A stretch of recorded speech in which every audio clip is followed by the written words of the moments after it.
What gives some people that undeniable magnetism that draws others in? They capture attention without speaking a word. From both men and women alike, respect seems to come to them by default, and good things naturally gravitate towards them, whether it's relationships, success, or other desires. For others, however, the opposite occurs. They seem to attract misfortune. People instinctively avoid them, sometimes disliking them without knowing why. Not only do they face struggles externally, but they also wrestle internally with feelings like anxiety, depression, and insecurity. An aura is a force we can't detect with our eyes or ears, yet we sense it almost instantly. Despite the meme culture surrounding it, aura points going up or down, there's actually real, powerful truth behind it. It's tied not only to ideas found in self-development, success, and spiritual teachings, but also has scientific backing from some of the greatest minds in history. This video will reveal 5 proven principles that can genuinely enhance your aura, allowing you to attract what you want and positively impact both yourself and those around you. Especially pay attention to the last 2 principles. They're essential if you want to have a strong aura. To start, think of a well-known figure, a celebrity, athlete, or influencer, someone you describe as having an aura. Typically, in public, they appear focused and deeply present. This intense presence actually draws people in even further because others can sense they're here beyond the physical. Their clarity is so strong that they almost become the present moment itself. And rather than seeing this aura as something extra to achieve, it's more about shedding certain things, like mental clutter.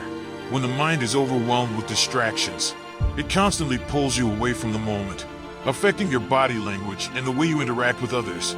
This noise builds a wall between you and everyone else, blocking your aura from being shared. On the other hand, when you detox from modern distractions and pair this with practices like meditation, free guide in the description, you'll see a remarkable boost in your metacognitive skills, which is your awareness of your consciousness and everything within it. And with this clarity, you'll be aligned with principle 2. Now, consider figures like Mike Tyson, Steve Jobs, Donald Trump, and Conor McGregor. They're all very different people, but each seems to have a powerful aura. What connects them? Every one of them had a mission. Pursuing a mission is one of the fastest ways to elevate your aura because people can instantly sense that you're working towards something greater than yourself. Every word and action gains power because a core purpose drives you. This emits a type of energy that makes others want to rally behind you. Leaders and personal brands have this, and it not only builds their aura but also grants them social leverage, a fast track to success today. Speaking of Conor McGregor, beyond having clarity and a mission, he built tremendous momentum. People can feel when someone is on a winning streak, and they want to be around that person to soak up that energy. Building momentum also creates a positive feedback loop, raising your confidence and assurance, which we'll see in points 4 and 5 as well. In basketball, there's a term called getting an easy bucket.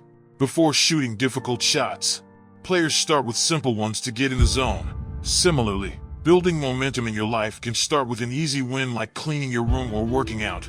Start small, and these wins build up, providing momentum that you carry into the next day. And when failures do happen, which they will, learning to fall forward turns setbacks into fuel. Reflect on lessons from your losses, persist forward, and you'll attract more wins over time. Now, let's talk about the concept of frequency, which gets mentioned often in modern spirituality. Everything vibrates at some frequency, and these frequencies can affect our physical and mental states. The frequency of one thing can influence others around it, creating invisible forces that impact those nearby.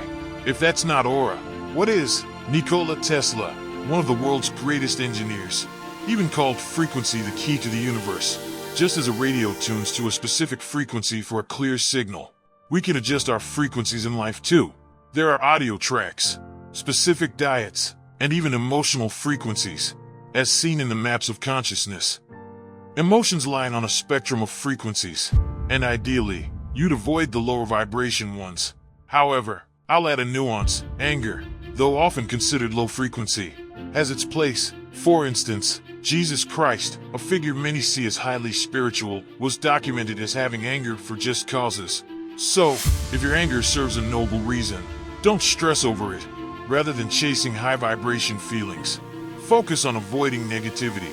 Think of it as stoicism.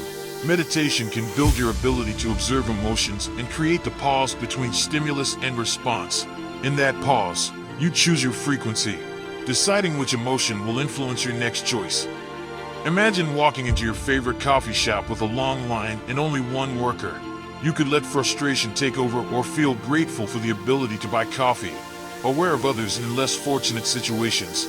Such small mindset shifts adjust your frequency, impacting your day, week, or even year. You can also frequency hack yourself right now through a simple visualization exercise, picturing yourself achieving a desired goal. Not only will you feel positive emotions, but over time, this shift will align your reality with that future state. Remember, every thought and action resonates at a frequency, so aim for positivity or at least neutrality. Finally, the single most crucial ingredient for developing your desired aura and life is the self-image, or the deep identity you hold within your subconscious. People often mistake this with their ego, the persona shown to the world, ignoring the truths they face alone. A high ego can mask a weak self-image, and that self-image programs your subconscious. If the subconscious mind is a ship, the self-image is the captain steering it.